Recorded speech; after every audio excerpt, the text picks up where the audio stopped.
They have discovered what his real will is. And a lot of guys were affected. Now, is Tommy here tonight? No. Well, he's probably making out his will. Yeah. Tommy left all of his vital organs to medical science. And they're going to see if they can get any of them started. You know what today is before I go on? An anniversary? It's the 770th anniversary of Genghis Khan. Wow. Now, look, I know all you Genghis Khan fans want to celebrate tonight, so for lunch, why don't you go out and rape and plunder a Denny's coffee shop? Why not? Anyway, Howard Hughes is making more headlines after he is dead than when he was alive. There's a lot of controversy surrounding his will, and some people say it's real, some people say it's not real, because he misspelled a few words in the will, apparently. But, you know, that could happen, right? And I found out that Howard Hughes was never a good speller. It says on his tombstone, "Here lays Howard Hughes." Instead of "Here lies Howard Hughes." See, it's lie, lay, lain, or have laid.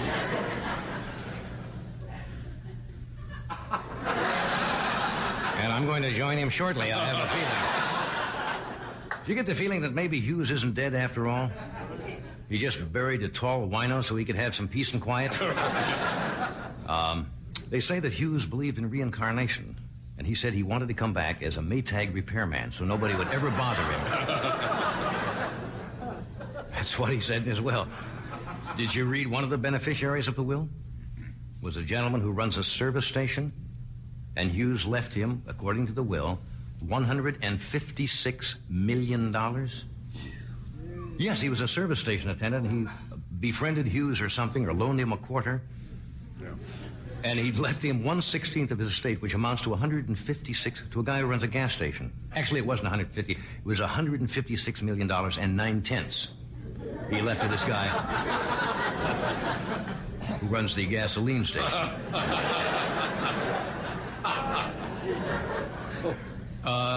Hughes also left $100 million to his ex-girlfriends, $1 each. He was a busy man. You know what he left the city of Long Beach? Remember the flying boat? They're called the Spruce Goose that they built years ago. When was it? About 1941 or 42? And he flew it once. It was made out of plywood. It's been sitting down in the harbor in Long Beach. He left the city of Long Beach, the Spruce Goose, and they don't want it. And they don't know what to do with it. They've had a couple of offers. Marlon Perkins, you've seen Marlon Perkins on Animal Kingdom, offered to buy it. He's got a great idea. He wants to throw a brunch for 400 beavers.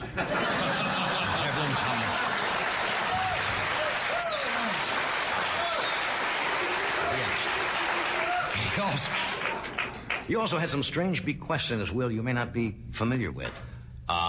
Hughes left $2 million to medical research to discover a cure for crowds.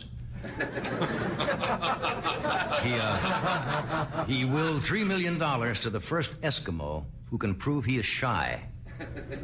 Was one of his bequests. And he left $22 million in trust for his Venetian blind fund.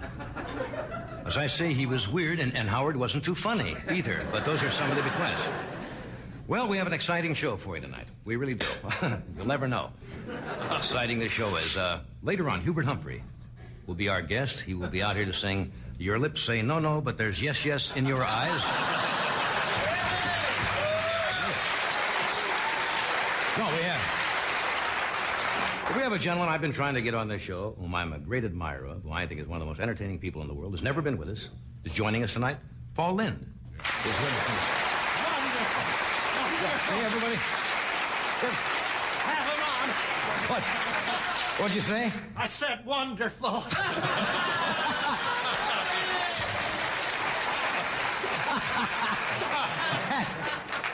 Mr. Maclean Stevenson is also with us tonight. This is going to be a fun one. We have the gentleman we refer to almost reverently as Mr. Baseball. Mr. Bob Uecker is here. Mr. Baseball. And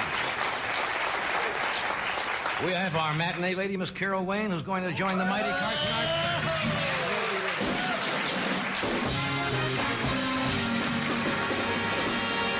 We'll be right back after this.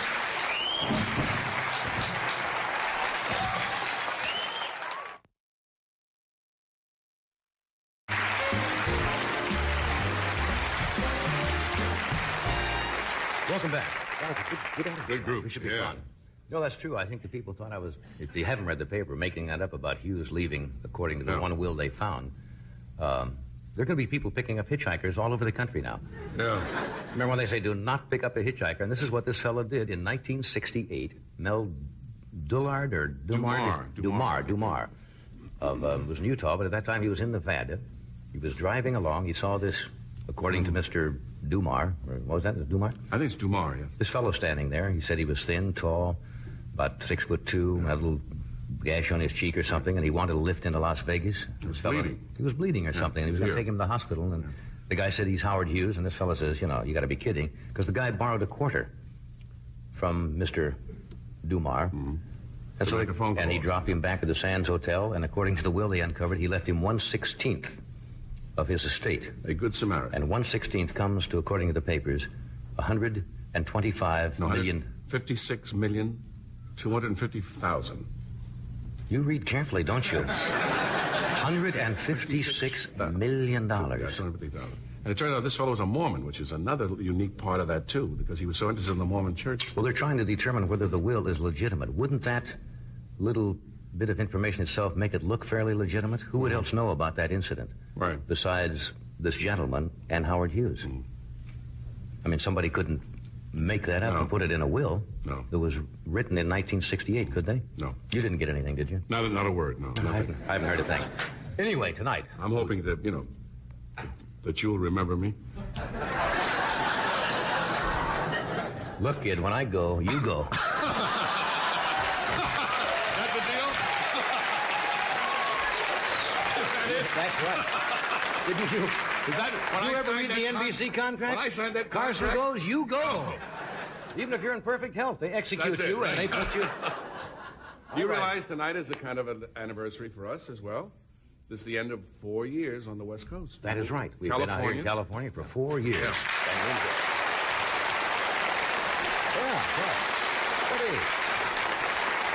And we have Maclean Stevenson with us tonight, Bob Uecker, Mr. Baseball, Carol Wayne. We're going to do a tea time movie for you tonight. And here's a gentleman I've been trying to get on this show for a long time. He's a brilliant comedy actor. He's got so many awards to his credit, including 4 Emmys for Hollywood Squares alone. And he has not been a night. That's true. 4. What's so funny about that? You think I'm making it up? He's won 4 Emmys for his appearance on that show. And he used to do concert work in nightclubs. I didn't know that. Did you know about Paul? And he is returning this summer after 23 years absence. That's called getting an act together, right? And he's going to be at, get this, the Valley Forge Music Fair in Devon, Pennsylvania, June 7th to the 13th.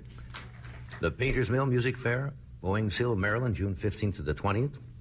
The Storyton Theater, West Springfield, Massachusetts, June 21st to 26th. The Westbury Music Fair, Westbury, Long Island, June 18th, July 4th. The Shady Grove Music Fair, Gaithersburg, Maryland, July 6th to the July 10th. He's another Bob Hope, Paul. Yeah, right. Would you welcome Mr. Paul Lynde?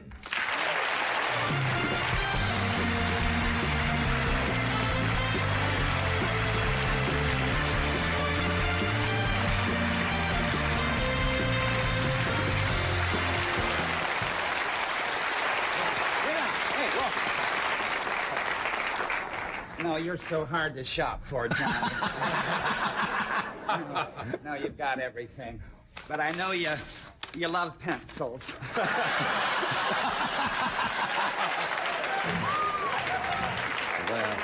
So, you fiddle with that and stay off my back. Or do whatever you want to do. That's an exact duplicate of the dumb pencils I sit here and play with.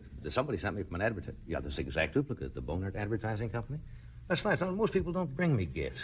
Well, you see it? You've got style. I was so pleased to find out your 4th anniversary, so consider it that. got Out here in sunny California. You got style and class. How are you? Fine, but, Peter gives paper clips for nervous guests on Hollywood Yeah. Squares. What do you give for nervous people? Now, why would you get nervous, really? Now, I've asked you to do this show before, and I know you're busy. And Well- we kept coming to you, and I said, hey, come on, Paul, drop on the show some night. Just come in and say hello. I watched the show, and I think you're the greatest, and I don't know. It's that I've, I'm on Squares 7 nights a week, and maybe if I guest on a show, that's 8 nights a week, and I think we're all worried about being on too much, and I just feel that squares are so revealing, and but people constantly ask me why I don't, and I really don't know, other than I'm just absolutely scared to death of coming out and being myself. Oh, come on now. I usually, when I go out in the summer, the last 6 summers I've gone out in a play, and I'm very secure You got a in role a to play hide because I anywhere? can hide behind the character. And this summer I'm going out as Paul Lynde, and I won't lie about it. I'm terrified, but you ever everyone notice how says much- I'm going to have a lot of fun. Do you ever notice how much more ridiculous you can be when you get into a costume? I love to do pieces where I get in Well, and and play a you're sketch brilliant because doing it. you can absolutely go bananas, and it's not like you're doing it. That's right. If It's they don't like it, it's not you. They say It's the character you're playing. didn't play well tonight, and you get away from it. And you talk about the character in the third person. Somebody will say, what do you like? I said, yeah, Art Fern character I love to do. And I remove it from myself, which is, I want to ask you something. How do you get away with the jokes you do on Hollywood Squares? You people come up with some of the wildest answers. We couldn't get away with it this time of night. I don't know. I'm doing. I'm going to do some of the my favorite questions and answers over the years on Squares, and a woman has evidently taped all of the dirtiest ones. I mean, or she has the dirtiest mind. I forget I had any. I didn't know we got away with them. Oh. And we were running them over the other night, and I just couldn't. I said, maybe she's reworded them, but it is. She taped them. I don't realize it at the time, but when I'm in a store or like a Safeway or something like that, some woman will yell, the question. Well, maybe I said it 4 years ago, and I don't remember last night. I saw one And the they other week. expect you I to. think this might have been a repeat. And the question was to you. Peter Marshall says, Paul, can you get a pound of feathers out of a goose? And you said, I got him in there, didn't I? I'm glad you remembered. And I fell right off of the couch. I'm glad you remembered. Crazy show. How many of those have you done? I'm going into my 10th year. I've been on it. I've been on it 9 years as a regular. The first year I was very insecure about doing it because I don't know. Yeah, I'm really a script man, and I like to know what I'm doing. And so the first year I would not become a regular. And it's just like, when people interview me, like on the summer tours and so forth, I use your example a lot. You weren't that hot the first year.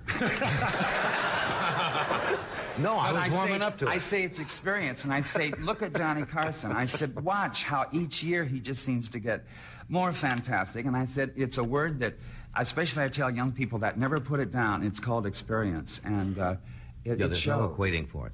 I think, the Really? first year I did the show, I was absolutely, I really didn't know which I was direction. rooting for you, but and Didn't know which direction to go with it. But boy, I tell you, what you've done in the last years, it's unbelievable. You have no peer. Hey, thank you. That's nice of you, sir. Thank you. Now, when I introduced you tonight, Doc went right into an impression. Rich Little does you. Rich makes his living imitating other people. Do you know who does the best? Who? Rich Little's brother. Rich Little's brother? He did it one night on The Tonight Show. Rich was on the show and brought him out of the audience. And I really think it's the best I've ever seen. And it's the only imitation he does. Rich Little's brother. Which is amazing. How do you develop into a particular style? You have a style of delivery. You got a style of takes, which we all I pick don't know. up a little here. I don't Just know. over the People years. ask me that over the years, and I think timing is what you're born with. I think that is your talent.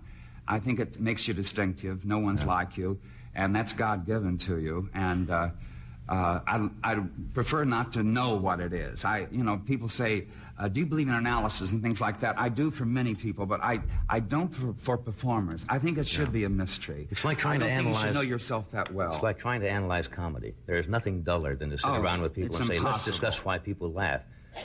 We don't They know. laugh we don't know. because they happen to dig your timing, and it coincides with theirs or something. Because you can't be universal. There are people that that can't like everybody. There are very few people working in the business. But I will tell you the funniest thing that ever happened to me in regard to a fan, in regard to what we're just talking about. We went with Hollywood Squares up to British Columbia, and we were out having fun during an evening in a local discotheque, and I was with Karen Valentine, and I forget who else, but we were having a ball. And this man came over, and he really had one too many, and we had two, but we still weren't like him. And he came over and he said, are you Paul Lynde? And I said, yes. And he says, Oh, listen, promise me you won't move. I'll be right back. And he went on and on. And I said, I'll stay. I won't move. And he says, because my wife, I've got to bring her over. She just hates you. I've never had anything like that. It's funny how they can give it to you and then take it boy. back. And the same thing, just when you think you're sailing. It's like people come up to you. You ever get this compliment? I caught the show last night. And you sit there and you wait for some kind of accolade, or it was sensational, or it stunk. So you never know what they're reading. I saw you on the show the other night, and you go.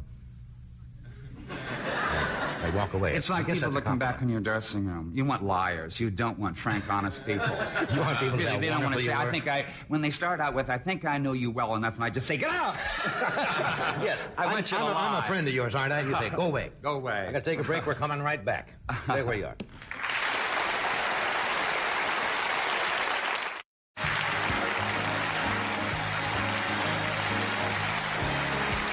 We're back. We're talking with Paul Lynde and Maclean Stevenson's here tonight, and Bob Uecker and Carol Wayne and the mighty Carson art players. I found out you were not a particularly good, I don't know whether this is part and parcel of being a performer, that you were not particularly great in school either. I mean, you were not the valedictorian of the class. I was real good in high school, and then in college, I don't know if it was cloudy or it was somebody's birthday, I didn't go to school, and it,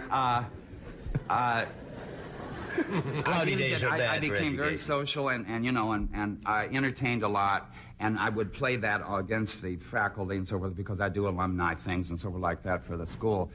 But you're right about right up to the closing of my college career. It was probably the biggest crisis of my life. Your grades go home first to your father, and you don't know what they are. And my dad called, and he can be frank, and he said, "What the hell is V?" And when you're panicking, I said, valedictorian. What else? And so it was a snap course. It was one of those courses where everybody else in it was football players. And I think it was drawer arrangements or something like that. And sock sorting and that type of thing. Really snapped back on me. And I went to this professor who I thought had no humor. And he said, V is for visitor. He said, you've never been in this class. And I had to finally go. I went to everyone but the governor of Illinois, because my dad was already in the car on the way. Well, you don't tell him out on Deering Meadow with your, the no cap and gown, Dad, sorry. And he was on his way. Well, they weren't even going to graduate. No, absolutely not. And I went to everyone, and they started passing the buck and everything, and the dean of speech school would say, well, if you can get this person, and sort of like that. So finally, God bless him, the highest authority, I did not know that, at a university is called the Student Senate. And they held a special meeting, and I'm not kidding him, my dad to this, that day never knew it. The ink was really wet on my diploma, really wet. But the Student Senate passed me the morning when I think the orchestra was playing. It was that kind of, but it's amazing what you can do when you have to do something. Is it though? Oh, I tell you, I would not take no. I had to graduate. Yeah. What'd you do right after graduation? I went to New York. Yeah. Then, there was not that much television, and I played around a lot, I'm ashamed to say, and I lost my father, and neither one of my parents ever saw me do anything, but it's an awful thing to say, but I think my father's passing made me do something finally. Really? I had no more help, and it's amazing what you have to do when you have to do it. And I started writing, which I really didn't think I could write because I couldn't afford, to buy material. And I wrote a number and entered an amateur contest at number 1 Fifth Avenue, which is still down there. And it got me my first break. And luckily, Leonard Stillman, which is magic, and it's great in those days when I was in New York. There were marvelous little showcases like that where you could showcase yourself. Because you can't get an agent. And you had all those little reviews. They were marvelous. And that was what magic that happened for me. Leonard Stillman saw me do this number and put me in his first Broadway show. How come it's been 23 years since you've gone out now in the concert field? Mainly because of trauma, really. The last time I ever worked in a nightclub was the Versailles. in New York. And I can talk about it because it's no longer there. I think it was in the Round Table and was something else. But it was one of the most expensive nightclubs, I think, in the world. There were no prices on the menus, and I think water was 85 cents. And most of the time when you were on, the police were there fighting with the customers because they would just scream, "I don't carry that much money on me," you know, because the bill could be $500 and $600. In those days, it's a lot of money today, but in those days it was unbelievable. And I'm not kidding you, I played there 16 weeks, 2 shows a night, and I bombed every performance. And the owner of the club, he would not fire me. I would go and plead with him. And there's a story that a lot of comedians tell around, but it's mine. It truly happened. One night I was doing the best thing I have, really, at that time, was the African monologue. And the people ringside, suddenly while I was in the middle of the monologue, got up and started dancing. And there's no music in my act. See, that's a tip-off They right just there. couldn't wait any longer. Really, it was incredible. And it was that way all the time. See, when people dance during a monologue, that is the first hint that I have found that you're in trouble. And I played another club, Spivvy's Roof. Do you remember Spivvy's? Spivvy's Roof? It was it was a penthouse club, and very, very in How'd you when do there? it was hot. Well, I closed it. Close Spivvy's. I closed Spivvy's. I really did. I was the last person to perform there. And, you know, as I said, it was up on top of the roof. And Spivvy and I'd be sitting back in the corner all alone, and we'd hear the elevator, and she'd say, "Get your props, you're on." And I would get my props out, and it was just the elevator man. He was lonely and wanted to talk to us, or the landlord trying to collect the rent. It was just incredible. And, you know, Spivvy, when we did have people, like on the weekend, I would announce her after I was through, and she'd run in the John and lock herself in there till the club closed. She never would come on. She would as soon as the club closed. And Judy Garland and Martha Ray and Judy Holliday, they used to come in, and Spivvy would entertain all night long for them. But she would not for the audience. And finally, one night I went to work, and when I came, the piano was down on the sidewalk under the canopy, so I knew it was over. And the elevator man was dancing. It's wrap-up time. We'll take a break. We'll be right back. Stay where you are.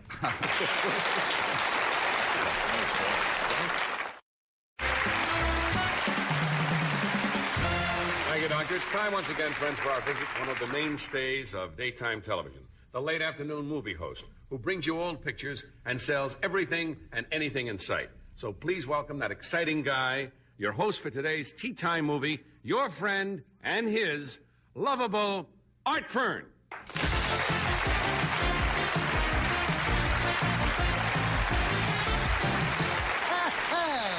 Hello, feature film freaks. Art Fern here with today's feature film. Marty Allen, Alan Dale, Dale Evans, Dale Carnegie, and Erecto, the Wonder Eel, in Abbott and Costello. In Abbott and Costello, visit a leper colony. But first, ladies, are you tired of looking like Phyllis Diller in Electrical Storm? Is your skin getting so leathery that customs inspectors are beginning to search your face? Are you unhappy with your body? When explorers announce they're searching for the abominable snowman, do you lay low? Are you forbidden to enter buildings that say no pets? You have to make an appointment. You have to make an appointment to get bothered by a peeping Tom? Is your trouble unwanted hair plus an unwanted face? Well, now you can put all that behind you by signing up for the new Elena Frankenstein beauty course, which you can do at home in the privacy of your own face. Every cosmetic and beauty aid you could possibly need to be the envy of every yenta on your block is in two handy kits. Speaking of handy kits, here's our matinee lady. Beauty is skin deep, you know. We'll find out how deep it is later. Yes, friends.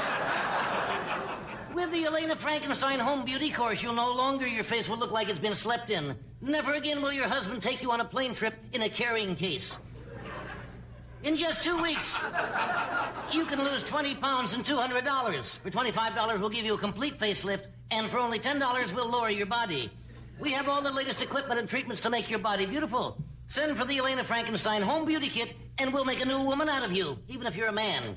First, it's going to be a long night here at the end. First, we have the new Elena Frankenstein lipstick, which comes in small, medium, or Lovelace. And for you ladies with larger mouths and fuller lips, we include this handy lipstick applicator. Try our home mud pack treatment. We send you a box of dirt taken out of Helena Frankenstein's backyard. You merely add water. And that's not all. You get a pamphlet on beauty, in which the matinee lady gives you 2 big tips. What are these two big beauty tips, matinee lady? Eat and sleep. Right. But not with him. Never mind. We have wigs for every occasion. Try our new afro. If it gets too heavy, you can take it off and sit on it. Take advantage of our bicentennial wig.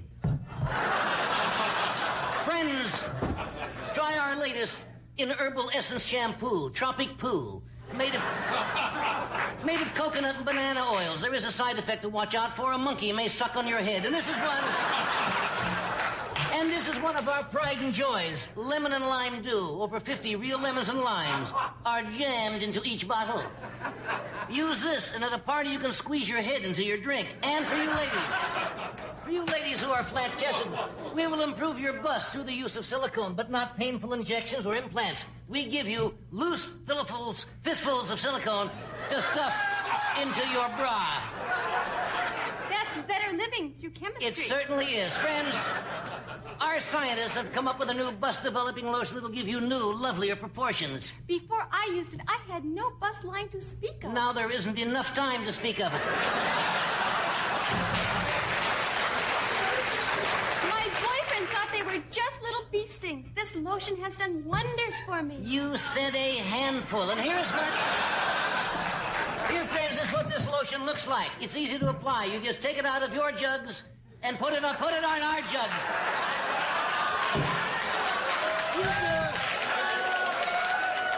You do whatever you want to with it. And men, let us not forget you. Compared to you, is Marty Allen starting to look good? Is it difficult to hold your head up because of the weight of your dandruff? Are you gross and overweight? Are you men worried about losing your hair? Toupees don't fool anyone, and hair transplants are too expensive. Elena Frankenstein will give you the ultimate transplant, a plant transplant. We send you a special shampoo made from grass seed and fertilizer. Here is a photo of one of our customers before his plant transplant. And here he is a full 3 weeks later with a full head of leaves. No more trips to the barber. Once a week you water, once a year you rake. You'll know when autumn is coming by looking in your bathroom mirror. Men, send for the latest thing in home beauty and grooming, the Fix Your Head First Kit. That's right, friend. This kit comes with a set of combs. We cater to your personal needs. Here's a comb for left-handed persons, a comb for right-handed persons. We also have the new Telly Savalas model comb. Here is the Alice Cooper model for people who haven't combed their hair since 1948. Here's our comb for people with a heavy dandruff problem. And now back to our movie starring Harry James, Art James, Jesse James, James Dean, Dean Jones, January Jones, and Pecker the Wonder Bird. In our double feature, Laverne and Shirley Get a Cramp, and King Kong Fertilizes Kansas. We'll be right back, friends. Oh, we're back already. Friends, let me ask you this question. Is your furniture old and shabby? When company drops in, do you throw a sheet over your sofa and claim you're painting the house? Does your dog refuse to jump on your favorite chair because he's afraid of getting his paws dirty? Are your chairs breaking up to a point where you're finding splinters in your preparation H? Then you, by all means, should drop by California's leading discount furniture warehouse, Tacky City. That's right, friends. At Tacky City, you'll find 200,000 square feet filled to the rafters with furniture. Why do we have so much furniture stocked in our warehouse? Because the fire didn't come off as planned, friends. Visit our huge showroom where you'll see living room, dinette, and bedroom pieces. And speaking of bedrooms, our furniture, like the matinee lady, is fully upholstered. Would anyone like to see a swatch? At Tacky City, you choose from a wide variety of room settings. You tired of French provincial and Italian provincial? Then try our German provincial. Instead of sitting on a chair, you squat on a helmet, friend. Are you forced to cut your food budget so when you sit down at your dining room set, there's nothing to eat? Well, you'll always have something to eat when you sit at our dinette set, because our dinette set is completely edible, friends. $200 for nothing.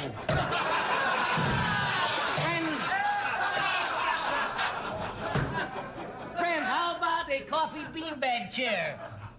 There you are, a coffee beanbag chair. Don't sit too long, friends, or else your fanny will be awake all night. At Tacky City, courtesy is our password. We'll sell you at 40% off. How can we do this? Because we cut out the middleman and deal directly with the fence. We have a full line of clocks, wall clocks, floor clocks, ceiling clocks. We specialize in grandfather clocks. You can have a cuckoo clock with a bird in or out. And that goes for your grandfather, too. Folks, do your decorating at Tacky City. Even if you're evicted, you'll own the kind of furniture you'll be proud to have on the street. You can see our complete line of furniture with every price clearly marked in the catalog. They could go through my brochures. Everyone's been through your brochures. Could you use a large chest, friends? I could use a large chest. You could use a set of curb feelers for the one you've already got, friends.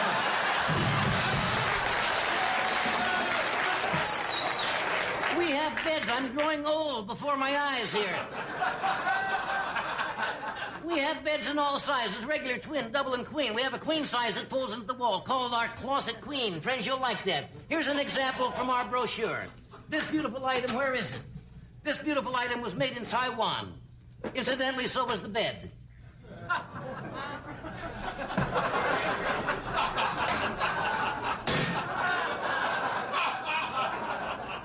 All of our furniture is beautifully finished by George Montgomery's brother, Shecky. Here's a smart item, friends, a rear view mirror for your bedpost. If you buy right now, we'll throw in this lovely painting. This was painted by an actual dwarf in Paris. That's why it's blank. He couldn't reach the easel. Here's a nifty item, a bar stool with a net around it. I got caught. Oh, wait a minute. Okay. I got caught in a net once. I beg your pardon. I got caught in a net once at a fisherman's convention. Your whole life sounds fishy to me. Anyway, friends, visit our special antique section. Here's our antique chair sale of the week. This chair was so old, it was made before they invented chair legs.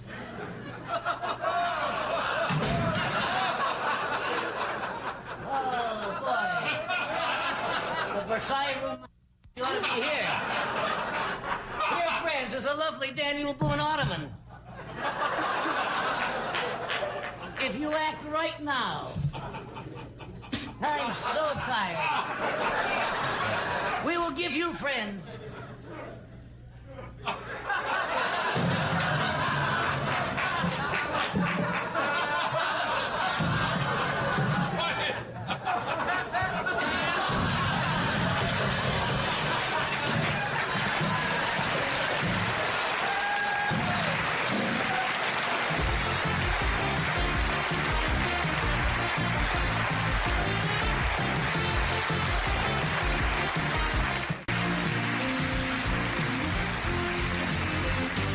So you had trouble with the old Versailles Club, huh? Well, when it's time to get off, get off. It makes no difference if you got material left, folks. Maclean Stevenson is here tonight. I suppose he's been out. He's got a golf tournament, right? You've got a golf tournament. He has been out, I guess, around the country playing in golf tournaments. Would you welcome our Prince of Polyester, Maclean Stevenson?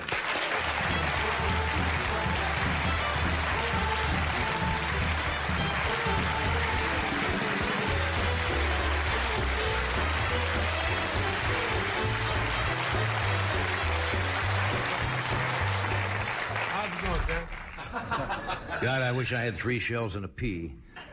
You look like you came right out of the North 40. You notice anything different about me at all? Yeah, you gotta wear a check coat. Well, I've worn that about 7 times Have you? before. Well, obviously. No, I'm not gonna play dumb. Of course, you're wearing cowboy shirt. boots. This is a brand new shirt. I got it just for the show. I'm wearing the cowboy boots. Sure, I just come back from Houston, Texas. How long is it before you stop? Well, how long is it before you stop talking like those folks?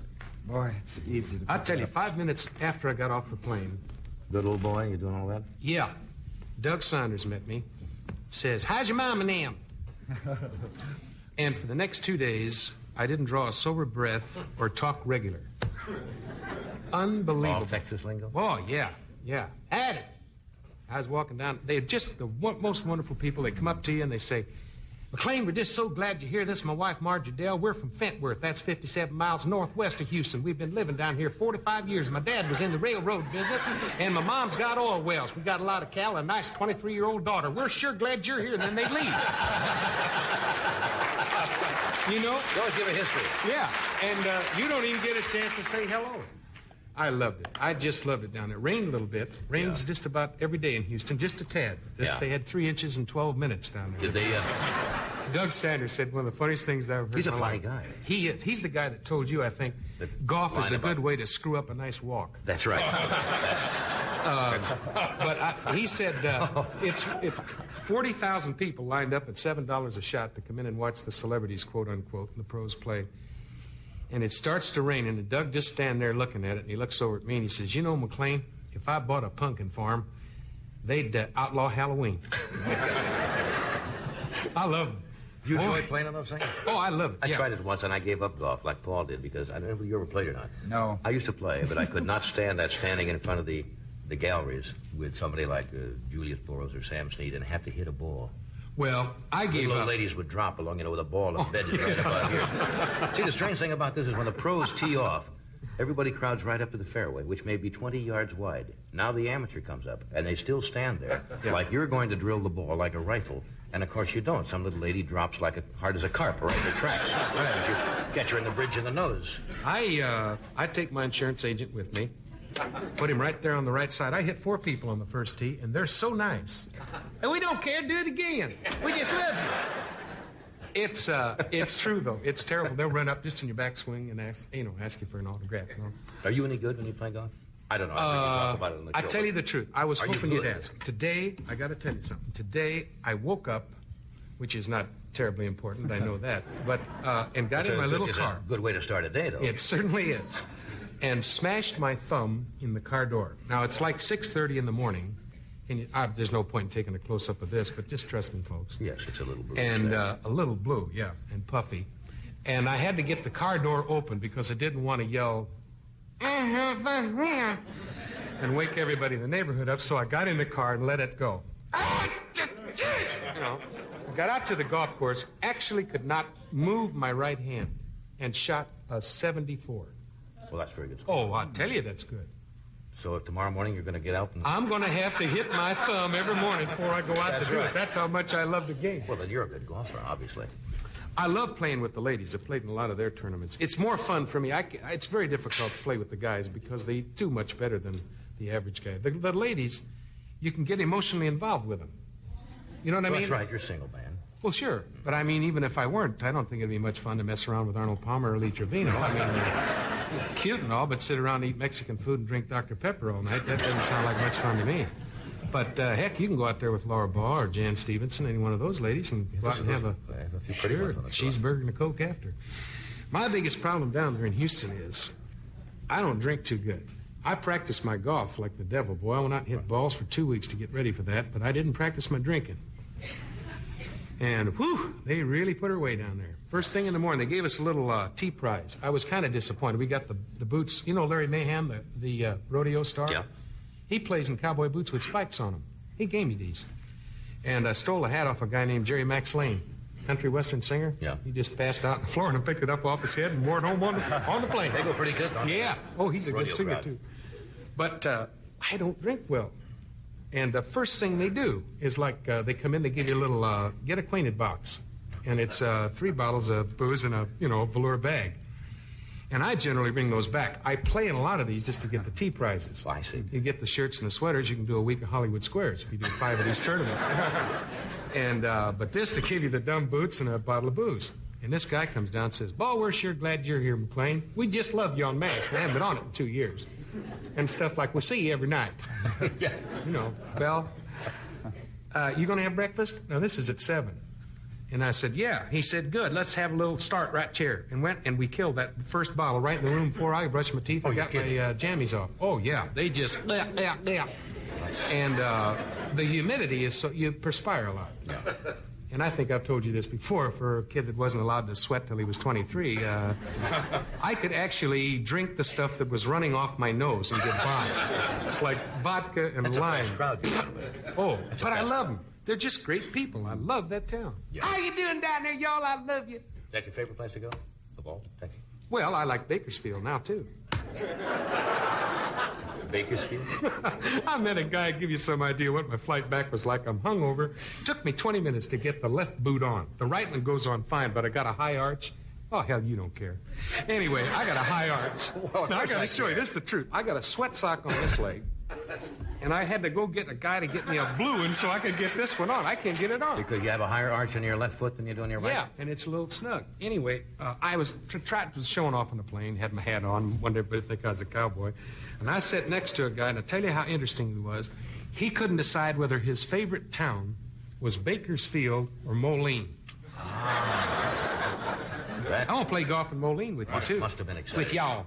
Oh, we got to take a break. We'll be Okay. right back after this. No, stay with us.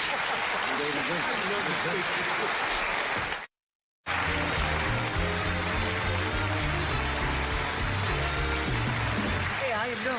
That's pretty good. Hey, give me a beer and whiskey over here, will you? Why don't you and me get in the truck downtown and have a few beers and beat up on the sissy? What is the... What's this telethon you're involved in? Oh, my gosh. Is this a Thank you for asking. national... No. No, I tell you, it's for the Miller Park Zoo in my hometown. It was last You're holding week. a telethon for the Miller Park Zoo? Yeah. They tried to raise $3,500 to... They threw a telethon for this? Yeah, it was on the local TV station there. Okay, you put me on now. I'm not either. Miller Park Zoo had a telethon. It was last Saturday night from, I think, somewhere went on around 8, and then they lost power around 2 and went back on at 6, and at 2:30 they wrapped it up with the $3,500, yeah. And, Did they get the money? yeah, I wanted to do, what I was hoping to do was to plug it network-wise. See, figured if everybody in America, you know how they give you that crap on those telethons? Like the Variety Club telethon this weekend is really a good one. And Monty Hall thing, that's nice, and everybody should help. And I'm all for that stuff. But they always say, folks, just if you all just send in $1. Well, if everybody sent in $1, hell, they'd have $200 million. Well, Bloomington, Illinois got $200 million for the zoo. Lord, they could get the zebra restriped and probably have the old lion there with the bad breath and the bad mane. They could trim that What's sucker. the big attraction in the Miller Park Zoo? 72-year-old giraffe. 72-year-old with arthritis, I suppose, in the neck. And very bad teeth. You know, they, one of the few giraffes in America that does squat to drink. That sounds like a bad zoo. And they'd have enough left over to maybe get rid of the smell. Oh, man, I got to tell you. No, they put the new hardwood floors in. And they got some new ropes for the monkey and put fresh water in. They got a monkey thing, you know, with no cage, just a little water thing that keeps him. And, you know, after 25 years in Bloomington, hell, who wants to get out or swim? Who cares? Bunch of bananas and folks. That's your hometown? That's Bloomington. Yeah, Bloomington. What's your hometown? New York, Paul? Mount Vernon, Mount Ohio. Vernon. You know the funniest line I ever heard in my life? I don't know if it was you that said it, but someone said until you were 17 you thought gravy was a beverage.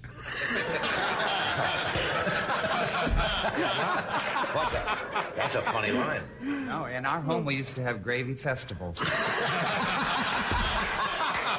Gravy festivals? Really? Oh, boy. Hey, that's a nice place where you come from. Beautiful. I was back there about a year ago, and I just love those. But they just love you.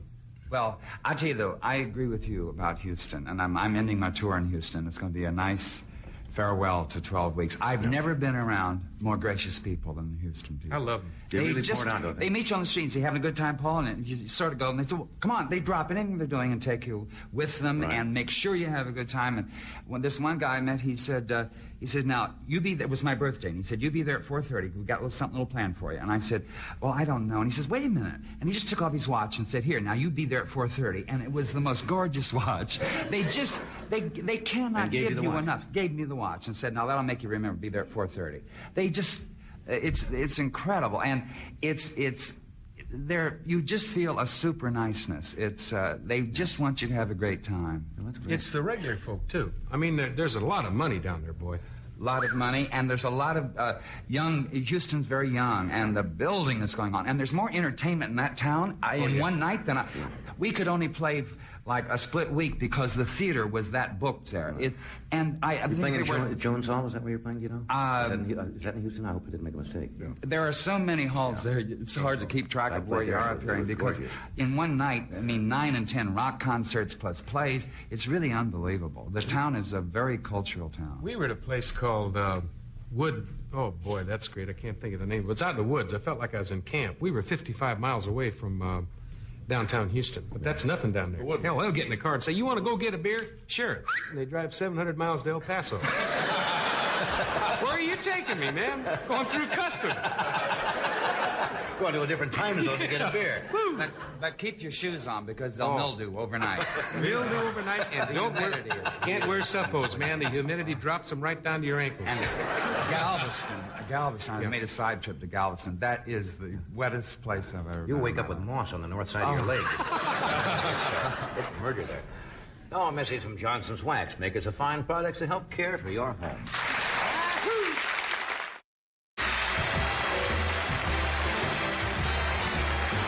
Bob Uecker has been with us before. They laughed when I introduced him as Mr. Baseball. Bob did play in the majors for about 14 years. He did not have the most brilliant career. He is not in the Baseball Hall of Fame. He has been asked not to come near the Baseball Hall of Fame. But as a result of that baseball career, Bob became one of the voices of the Milwaukee Brewers, and this year he's also a commentator for ABC Monday Night Baseball. Would you welcome Bob Uecker? Mr. Baseball.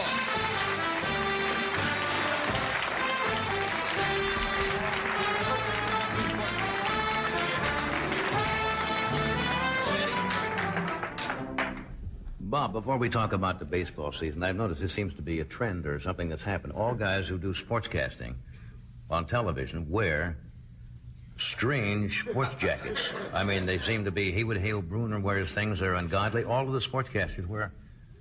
It's probably very nice. It's probably very expensive, but it is. It's, I got it outside. It's $8 for the whole thing. Shoes. Guy out here on Alameda. Asked me if I was coming in and Operating out of an old Chevy station wagon. Then he picked it up. $8 for the whole thing. Got to get it back by 8:30. So. Well, let's talk about baseball. Now, spring season is it's underway, right? Yeah, we've had. We're underway 3 weeks now, and we had our spring training session again in Sun City, Arizona, which we talked about last year as a retirement community, and I ran into a thing out there last year, and we talked about it last year about you go in bars out there, and there's not many gals hanging around. You know, they got dummies that they blow up and sit at the bars next to you. Well, it's a quiet community, right? I had to tell you this. I got probably the social event of the spring out there this year. I got arrested for drunk driving on a Honda. And, I'd never been through one of these things before. I like to, when I was a player, of course, I like to drink before a ball game to kind of get you keyed up. That keyed you up, huh? Yeah, it got you going a little bit, but we had a little session out at a place in Sun City this year. Myself and about 4 or 5 other ball players were going over a couple of hitters, talking about. Right. And you get in there pretty good. We started throwing the hookers down, and about 11:30 at night, one of the kids that works in our clubhouse had a Honda motorcycle. So one of our other players took it around and rode it around out there, and as I said, Sun City is a retirement community, and they don't go for that. So they called the local police department out there, and he brought it back, and I got on it. I was just going to go around a couple of blocks, just take a spin on it, and I was in there. I was half in the bag. I'm not, I was drunk when he arrested me, but I hadn't shaved like for 2 days, and had a fishing hat pulled down over my head. My shoes were untied. And when he pulled me over, I asked him what he stopped me for, and he said for driving without a helmet. And he asked me if I'd been drinking, and I said, well, I've had a couple of cream de mints after dinner.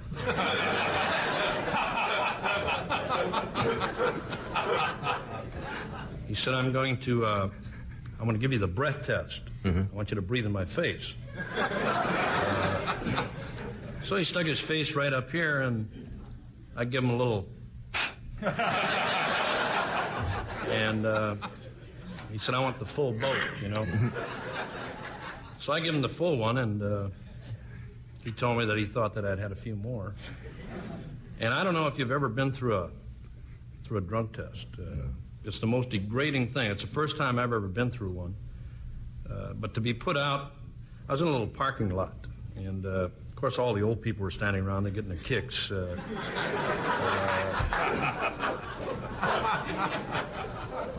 So he told me he was going to give me the test. Either that or you have to do a urinalysis test.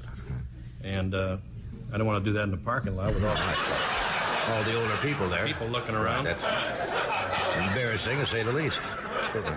So, he told me to put my hands behind my head, put your head back. Mm-hmm. And I don't believe anybody can do that if they're straight. Mm-hmm. And walk one foot after the other. So, I did that and didn't do real well.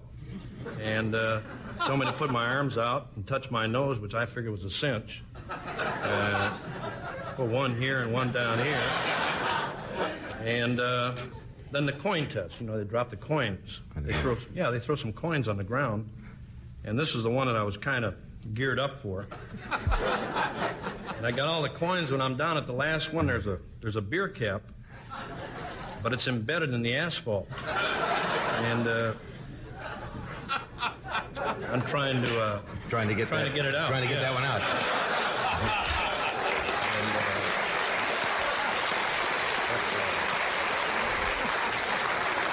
That kind of cinched it. That kind of wrapped it up. Yeah, that kind of wrapped it up. I got. They dropped the drunk driving charge because I was out there in spring training. Certainly. Doing a lot of goodwill for the other people out there, some of the older folks out there. Right. But they gave me a 5-day deal where you had to stand on the golf carts out there. Everybody drives golf carts, and they play a kind of a bumper pool with you. The old people get their kicks. Oh, I see. Well, they got to have something to do there in their declining years. It was a lot of fun. Yeah. Do you miss playing baseball? You know, a lot of athletes now say that the young people who compete in athletics today, it's not fair because, for example, pole vaulters, they use now the aluminum pole when other guys had to use bamboo. Ball players have got better bats and so forth, so all the records is different equipment. You ever think of records you might have said because of the I don't know if it's different? The equipment is different. I go along with that. I can remember being a catcher, and I'm sure a lot of guys that ever played baseball or a lot of former catchers in years gone by. Nowadays, the catchers that you see playing baseball now, they wear that golf glove inside the catcher's mitt to absorb some of the shock, from the ball that is being thrown. And years ago, And you were a catcher. Catcher. And years ago, we used to use a falsie. This is a true story, a falsie that goes inside of a gal's... Well, we all know what that is, sure. And only because of the fact that it was... Even non-ball players. Yeah, non-ball players. But what it did, it's a sponge. It's a piece of sponge that absorbs the shock of the ball. That's really all it boils down to. But I think when you're a kid and, going into a store, trying to... you hang around the lingerie counter for a while. You try to convince the lady behind the counter that you need a falsie for your catcher's glove. Embarrassing. She asks you if you want a bra for your bat or something like that.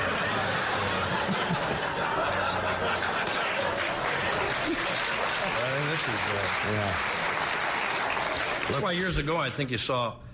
like it never bothered you, like you're losing 16-0 in the 5th inning, but the catcher's sitting back there smiling, having a nice time. Catcher's on the bench. You got your glove on and you got something something to kill time with. Bob, let me ask you this. There's a lot of controversy about hockey being rough, but baseball season's 3 weeks old, and I read the other day about the throwing beanballs, which is trying to hit the hitter, right? There have been several incidents already of pitchers throwing at batters. They had an incident... I think it's the first time that 2 pitchers have actually come out and said they were trying to they said somebody. They said if we can hit you, we can hit you if we want to. It happened in the ball game in St. Louis. The St. Louis Cardinals playing the Mets. And Lynde McLaughlin and John Matlack, who pitches for the New York Mets, actually got involved in a beanball deal where they're trying to... That ball comes in, 100 miles an hour or something? Yeah, they're trying to decapitate somebody, And... Is that to throw fear into the batters when they come up there, knowing that I think it does. They might brush them back a little bit, or... That happened to me. I sent my laundry out. I don't want the clubhouse guy doing it. When you were in the majors, did they ever try to throw... Well, you weren't the greatest hitter. Nothing personal, but yourself, you did not have a great lifetime record of home runs, No, I didn't. What's bad about following a guy? I played on ball clubs where you had good hitters. The Cardinals or the Braves with Henry Aaron. You're a guy, that guy hits a home run, and you're the next guy up. You go. They don't knock him down, you get it. And I called a lot of them when I was catching. Yeah. I got my kicks, watching some pitcher throw at some guy's coconut. Yeah. Plus, when a fight would start, leave all the stuff on, go out there with the mask and. Well, that's right. You have all the shin protectors. Yeah. I was more of a sucker puncher. Just walk around the circle and hit guys in the back of the neck.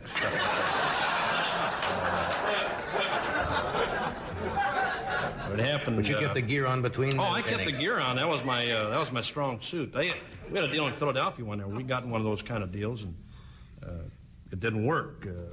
Two players grabbed me, one on each arm, and the other guy standing right in front of me lifted my mask up and, give me a shot in the chops, and it kind of aggravated me because they were on my club.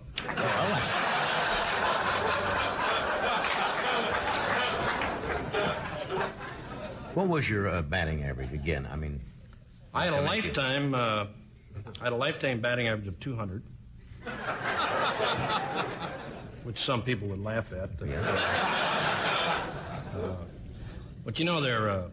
I never cared. I never really did care. I thought, to me, after the game was much more important than the game itself.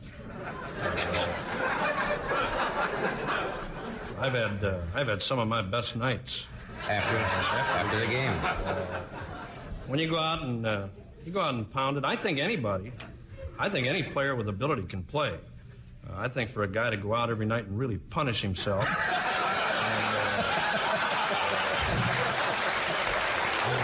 And be back on the field the next day. Yeah, come back the next day and you're hungover and you got bad breath and, you go out for the umpires meeting and nobody wants to talk to you. Yeah. You look at Dave Kingman now with the New York Mets is off to an outstanding year. What's he at 12? Mike Schmidt. 12, 14 home runs already? Well, Schmidt, I believe, has got 11 or 12. Kingman's got 9. They're only hurting themselves.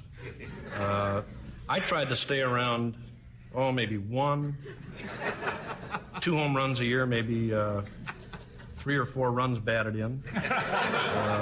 Because when you get up in that category, the next year they're going to expect the same thing from you, or even more.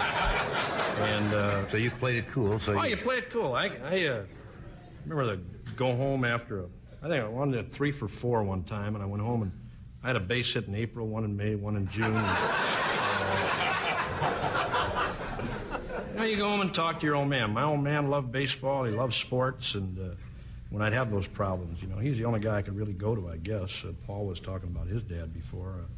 I'll never forget when you have those problems. You walk up, what are you going to do? He said, why don't you get a job? These are the things that you remember that your folks helped you. Oh, sure. You sound like a wonderful man. Oh, he's great. He came to this country as a soccer player, and he blew up the balls is what he did. Look, he was on the team. He's on the team. That's the main thing. We'll take a break, and we'll be right back after this.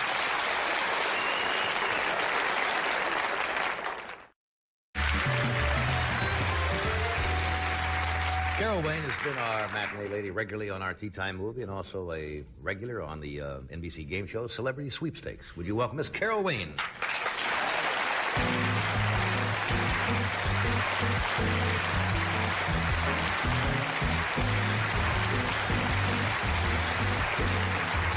You're out here during our baseball discussion? I did. You were an ice skater. You don't know anything about baseball, do you? Or do you?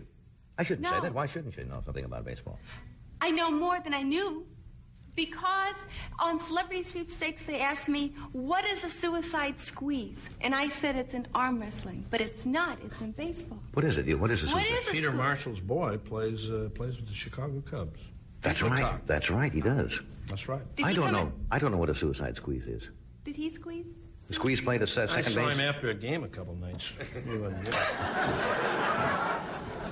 I know where your outer field and your inner field is, though. Well, that could come into play, I Could go either suppose. I way. guess. I know you ice skated. Yes. Were you active in any other sports? I was captain of the girls' basketball team. Really? Yes. What school was that? A religious school. Well, there's nothing wrong with that. No. Were you a good basketball player? Yes, I was the captain. Well, the captain is not always the best player. Oh. But I was. I ran at it and got it in and did a little, I did that. I don't know much about that. What's a slam dunk? That's when you're right at the hole and you just dunk it in. That's good. But they didn't have that term, did they, when you played? No, they said get it in the hole.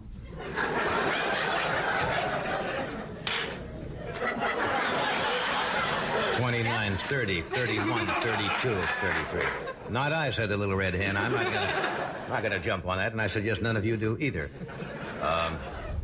Just basketball, that was it, huh? Yeah. Well, we played field hockey, too. Little tunics, little sticks. Yeah. Was it you say religious school? Was it Yes. very disciplined? Yes. Did you ever get to see boys at all? Sure, they went.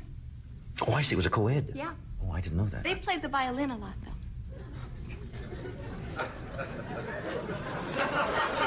Who plays the violin? The boys played the violin, and the girls played the sports. I see. Okay. Sounds like a weird school, but, you know, every school sets their own policy. How's your marriage?